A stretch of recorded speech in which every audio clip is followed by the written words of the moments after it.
Movie की शुरुआत Haruki को दिखाने से होती है, जो हॉस्पिटल में स्टिचेस कटवाने आया हुआ था। तभी उसकी नज़र पास पड़ी डायरी पर पड़ती है, जिसे जब वो उठाकर खोलता है तो उसे पता चलता है कि ये साकुरा की डायरी है। उस डायरी का टाइटल था लिविंग विद द डेड, जिसमें साकुरा ने अपनी पैनक्रियाटिक डिजीज के बारे में लिखा था, जिससे वो जल्द ही मरने वाली थी।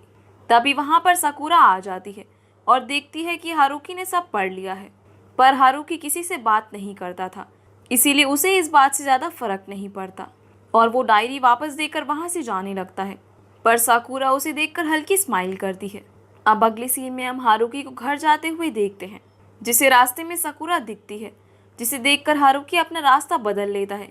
पर साकुरा हंसती हुई उसके पीछे जाती है और उससे बात करने की कोशिश करती है और उससे अपनी बीमारी की बात को सीक्रेट रखने को बोलती है, जिस पर हारुकी कहता है कि वैसे भी मेरा कोई दोस्त नहीं है। अब ये सुनकर साकुरा हंसती हुई बोलती है कि मैं अपनी बची हुई जिंदगी तुम्हारे साथ बिता सकती हूँ, पर हारुकी उसे वहाँ से जाने को बोलता है। इसीलिए साकुरा हंसती हुई बाय बोलकर चली जाती है और उसके जाने के बाद हारुकी को लगता है कि साकुरा अब उससे कभी नहीं मिलेगी। पर अगले ही हफ्ते साकुरा हारुकी के साथ लाइब्रेरी असिस्टेंट का वर्क ज्वाइन कर लेती है। साकुरा उसे एक डायरी दिखाते हुए बताती है कि उसने इनमें उन चीज़ों की भी लिस्ट बनाई है जो मरने से पहले वो करना चाहती है। साथ ही वो हारुकी को उसके साथ चलने को बोलती है। पहले तो हारुकी काफ़ी मना करता है, पर साकुरा उसे समझा लेती है। अब इसके बाद हम उन दोनों को एक रेस्टोरेंट में खाना खाते हुए देखते हैं। साकुरा उससे बोलती है कि तुम स्कूल में किसी से बात क्यों नहीं करते, जिस पर हारुकी बोलता है कि उसे लगता है कि उसकी फैमिली के अलावा सब उसे बोरिंग समझते हैं, इसीलिए किसी को भी उसमें दिलचस्पी नहीं है। तब साकुरा बोलती है कि उसे है, इसीलिए उसने उसे अपने साथ आने के लिए कहा। अब वो दोनों रेस्टोरेंट से निकलकर साथ जा रहे थे कि तभी साकुरा एक आदमी को एक ओल्ड लेडी को परेशान करते हुए देखती है। अब वो उस आदमी के पास जाकर उसे ओल्ड लेडी से माफ़ी मांगने को बोलती है, पर वो आदमी उसका कॉलर पकड़ लेता है, जिस वजह से साकुरा उसे किक मार के हारुकी के साथ वहाँ से भागने लगती है। अब भागते हुए वो लोग एक कैफ़े में पहुँच जाते हैं, जहाँ साकुरा बातें करते हुए हारुकी का नंबर मांगती है, जिस पर वो मना कर देता है। तब वो उसे बोलती है कि बस उसके मरने तक ही वो उसका दोस्त बनकर रहे, और ये बात सुनकर हारुकी मान जाता है। अब जब हारुकी घर पहुंचता है तो उसे साकुरा का मैसेज मिलता है कि आज उसे बहुत मज़ा आया और आगे भी वो हारुकी के साथ रहने को बोलती है। अगले दिन स्कूल में सब लोग साकुरा और हारुकी के बारे में ही बातें कर रहे थे। जब साकुरा वहां पहुंचती है तो उसकी बेस्ट फ्रेंड कोयोको उसे बोलती है कि हारुकी उसके टाइप का लड़का नहीं है, पर साकुरा उसे बोलती है कि इससे उसको कोई फ़र्क नहीं पड़ता, वो दोनों बस दोस्त हैं। जिसके बाद लाइब्रेरी में जाकर साकुरा हारुकी को बोलती है कि आज भी वो कहीं जाना चाहती है, इसीलिए हारुकी उसके साथ कैफ़े में जाता है। तब बातों बातों में साकुरा हारुकी को बोलती है कि उसने कल ही अपने बॉयफ्रेंड से ब्रेकअप किया है क्योंकि वो बहुत ज़िद्दी है। अब वो उससे बातें कर ही रही थी कि तभी वहाँ कोयोको आ जाती है और साकुरा को हारुकी के साथ देखकर काफ़ी गुस्सा हो जाती है और साकुरा को हारुकी से दूर रहने को बोलती है, जिसके बाद वो वहाँ से चली जाती है। इसके बाद हम उन दोनों को बीच पर देखते हैं, जहाँ साकुरा हारुकी को कहती है कि वैसे तो कोयोको बहुत बहादुर है, पर अगर उसने उसे अपनी बीमारी के बारे में बता दिया तो वो हर बार उसका चेहरा देखकर रोने लगेगी और उसके हिसाब से उसे कोयोको से भी दोस्ती कर लेनी चाहिए। ये सुनकर हारुकी कुछ नहीं बोलता, जिस पर साकुरा उसे बताती है कि अगर वो ये बात हर किसी को बता देगी तो सब उससे नॉर्मल बिहेव नहीं करेंगे, पर तुम मेरी सच्चाई जानते हुए भी मुझसे नॉर्मल बिहेव ही करते हो, इसीलिए मैं तुम्हें सब बता सकती हूँ और तुम्हारे साथ घूमना मुझे काफ़ी अच्छा लगता है। तब हारुकी उससे पूछता है कि क्या वो सच में मर जाएगी, जिस पर वो हंसती हुई हाँ बोलती है। अब वहाँ से हम उन दोनों को स्कूल में देखते हैं, जहाँ एक बच्चा हारुकी के पास आकर उसे च्युइंगम देते हुए उसे दोस्ती करने की कोशिश करता है, पर वो कुछ नहीं बोलता। अब उनके स्कूल की छुट्टियाँ पड़ जाती हैं, तो हारुकी और साकुरा अपने घर पर झूठ बोलकर साथ में आउट ऑफ टाउन जाते हैं।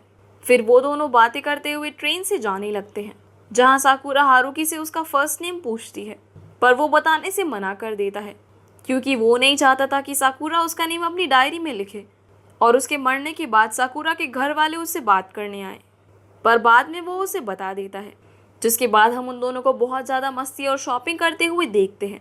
इन सब चीज़ों के बाद वो जाकर होटल में रुकते हैं, जिसके बाद साकुरा नहाने चली जाती है और हारुकी किताब पढ़ने लगता है। साकुरा आवाज़ लगाकर उसे फेस वॉश लाने को बोलती है, पर जैसे ही हारुकी उसका बैग खोलता है तो वो बहुत शॉक हो जाता है और वो जाकर फेस वॉश बाथरूम में रख देता है। अब जब साकुरा नहाकर बाहर आती है तो वो दोनों ट्रूथ एंड डेयर खेलते हैं, जिसमें हारने के बाद हारुकी ट्रुथ सिलेक्ट करता है। साकुरा उससे पूछती है कि क्या वो उसे क्यूट लगती है, जिस पर हारुकी हाँ बोलता है और ये सुनकर साकुरा बहुत शर्मा जाती है। जिसके बाद वो दोनों आगे खेलने लगते हैं, जहाँ वो दोनों एक दूसरे से काफ़ी सवाल पूछते हैं और हारुकी को साकुरा के बारे में बहुत जानने को मिलता है। साथ ही जब हारुकी उससे पूछता है कि उसका सबसे खुशी का पल कौन सा है, तो वो बताती है कि जब वो उससे मिली। पर साकुरा को हारुकी के सवाल काफ़ी बोरिंग लगते हैं, इसीलिए अगली बार जीतने पर वो हारुकी को डेयर देती है कि वो उसे उठाकर बेड पर ले जाए। इसीलिए हारुकी को ऐसा करना पड़ता है। अब आगे खेलते हुए हारुकी ट्रुथ चुनता है, जिस पर साकुरा कुछ सोचकर उससे पूछती है कि अगर मैं बोलूँ कि मुझे मरने से डर लगता है तो तुम क्या करोगे। अब ये सुनकर हारुकी को थोड़ी देर पहले का विजन आता है, जहाँ वो उसके बैग में बहुत सारी मेडिसिन देखकर घबरा गया था।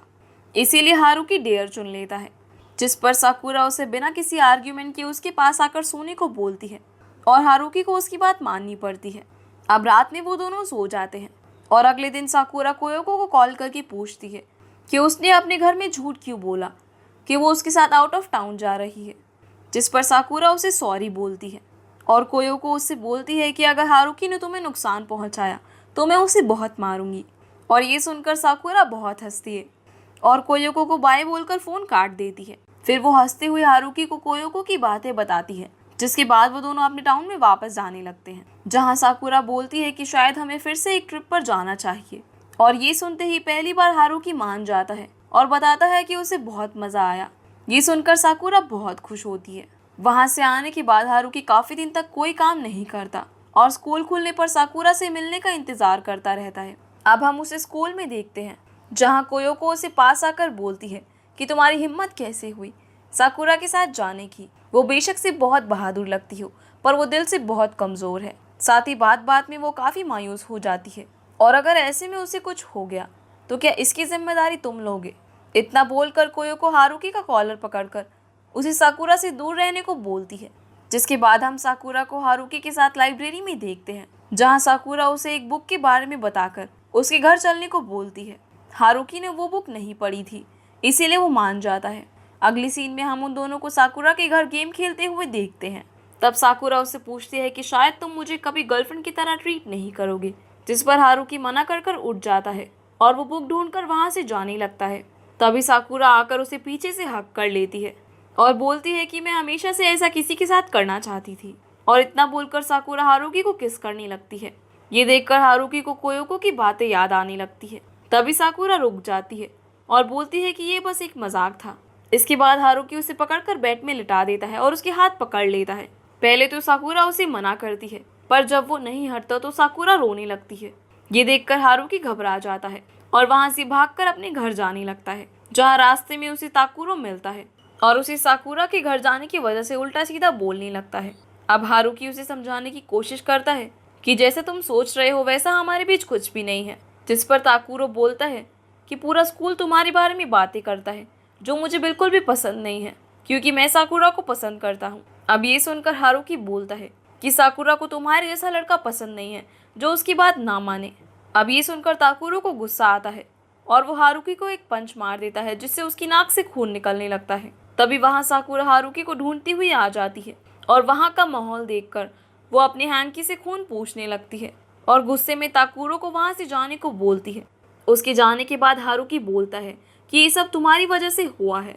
ये सुनकर साकुरा रोती हुई हारुकी को बोलती है कि ये सब हमारी किस्मत है और हम दोनों किस्मत की वजह से मिले थे और प्लीज़ तुम मेरे साथ कुछ और टाइम मेरे दोस्त बनकर साथ रहो। जिस पर हारुकी को उसकी गलती का एहसास होता है और वो मान जाता है। इसके बाद साकुरा उसे अपने घर वापस ले जाकर कपड़े और वो बुक देती है और फिर हम उन दोनों की बहुत सारी फ़ोटोज़ देखते हैं, जिसमें वो एंजॉय करते हुए वो काम करते हैं जो साकुरा मरने से पहले करना चाहती थी। तभी अचानक से साकुरा की तबीयत खराब हो जाती है, जिस वजह से उसे हॉस्पिटल में एडमिट करना पड़ता है।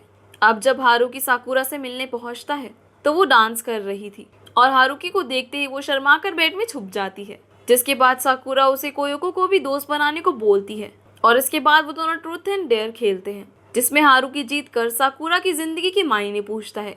अब साकुरा कुछ सोचकर बताती है कि जिंदगी के मायने तभी है जब हमारे कुछ दोस्त हो जिनसे हम अपना सुख दुख बांट सके। और बिना किसी से बात करे हमारी जिंदगी कोई मायने नहीं रखती। तभी बाहर कोयोको आकर उनकी बातें सुनने लगती है। वहीं अंदर हारुकी बोलता है कि तुम मुझे हर बार खुलकर जीना सिखाती हो और इसके लिए तुम्हारा शुक्रिया। और ये सुनकर साकुरा हारुकी को गले लगा लेती है। तभी कोयोको गुस्से में गेट खोल देती है। अब उसे देखते ही साकुरा हारुकी को गले लगाकर बाय बोलने लगती है, इसीलिए हारुकी वहां से चला जाता है। अब उसी रात साकुरा अपनी मॉम को उसके मरने के बाद एक काम करने को बोलती है, जिसके बाद हम हारुकी को देखते हैं जो फिर से बुक पढ़ रहा था। साकुरा उसे मैसेज करती है कि 2 हफ्ते बाद वो डिस्चार्ज होगी। और जिस दिन साकुरा को डिस्चार्ज किया जाता है तब हारुकी भागते हुए हॉस्पिटल में पहुंचता है, जहां साकुरा तैयार बैठी थी। और वहां से बाहर निकलने पर उसे साकुरा से पता चलता है कि उसने फेस्टिवल देखने के लिए झूठ बोला और उसे अभी डिस्चार्ज नहीं किया जा रहा। इसके बाद वो दोनों एक पहाड़ी पर जाते हैं, जहां बातों बातों में हारुकी साकुरा का हाथ पकड़कर उसे अपनी फीलिंग्स शेयर करता है कि वो चाहता है कि साकुरा ना मरे। अब ये सुनकर साकुरा को काफी अच्छा लगता है और वो बताती है कि वो अभी नहीं मर रही है। तभी फायरवर्क्स चालू हो जाते हैं और दोनों बहुत खुशी से उन्हें देखते हुए गले लग जाते हैं। अब इसके कुछ समय बाद वो दिन भी आ जाता है जब साकुरा डिस्चार्ज हो रही थी, इसीलिए हारुकी कैफे की तरफ जाने लगता है। अब रास्ते में उसे फिर से वही लड़का मिलकर च्युइंगम ऑफर करता है और इस बार हारुकी च्युइंगम ले लेता है। कैफे पहुंचकर हारुकी साकुरा को मैसेज करता है, जिस पर साकुरा रिप्लाई करती है कि वो जल्दी आ रही है। पर सुबह से रात हो जाती है और साकुरा कैफे नहीं पहुंचती, इसीलिए हारुकी घर चले जाता है और खाना खाते हुए साकुरा के मैसेज का वेट करने लगता है। तभी उसकी नज़र टीवी पर जाती है, जहां न्यूज़ आ रही थी कि आज साकुरा नाम की एक लड़की को एक दुकान के पास स्टैप करके किसी ने मार दिया। ये सुनते ही हारुकी के पैरों तले ज़मीन खिसक जाती है और वो बिना कुछ बोले ऊपर जाने लगता है। वो साकुरा की डेथ की वजह से काफ़ी दुखी था, इसीलिए वो 10 दिन तक अपने रूम से बाहर नहीं निकलता। साथ ही साकुरा के फ्यूनरल में भी नहीं जाता। पर 10वें दिन वो वहाँ जाने का डिसाइड करता है और वहाँ जाकर वो साकुरा की फ़ोटो देखने के बाद उसकी मॉम से बोलता है कि मुझे पहले से ही साकुरा की बीमारी के बारे में पता था, साथ ही मुझे उसकी लिविंग विद द डेड नाम की डायरी चाहिए। ये सुनकर उसकी मॉम उसे डायरी देकर रोती हुई बताती है कि साकुरा ने मुझे बोला था कि मेरे मरने के बाद ये डायरी आपको किसी ऐसे इंसान को देनी होगी जिसे मेरी बीमारी के बारे में पता हो, साथ ही उसे living with the dead title के बारे में भी पता हो। अब जब हारुकी उसकी डायरी को खोलता है तो उसमें साकुरा ने हारुकी के साथ बिताए हुए काफ़ी पलों के बारे में लिखा था, साथ ही ये भी कि उसे उसकी कंपनी बहुत अच्छी लगती है। और आखिरी पेज पर उसने लिखा था कि वो कल डिस्चार्ज होकर बहुत ज़्यादा मज़े करेगी। और ये पढ़ने के बाद हारुकी को काफ़ी बुरा लगता है। तभी साकुरा की मॉम उसे बोलती है कि उसने तुम्हारे डायरी में और भी कुछ लिखा है। और ढूंढने पर हारुकी को वो पेज मिल जाता है जिसमें साकुरा ने लिखा था कि वैसे तो मैंने इस डायरी में बहुत लोगों के बारे में चीज़ें लिखी हैं, पर अब ये तुम्हारी मर्जी है कि तुम उन्हें ये डायरी दिखाओ या फिर नहीं। और सच बताऊं तो मैं तुम्हें बहुत पहले से ही पसंद करती थी और तुम्हारे साथ रहकर मैं तुम्हें प्यार करने लगी थी, पर मैं हर बार किसी तरह अपने आप को रोक लेती थी क्योंकि हमारा रिश्ता दोस्ती और प्यार से काफ़ी बढ़कर था। साथ ही मैं हर वक्त तुमसे तुम्हारी ज़िंदगी का पहलू बनने के बारे में पूछना चाहती थी।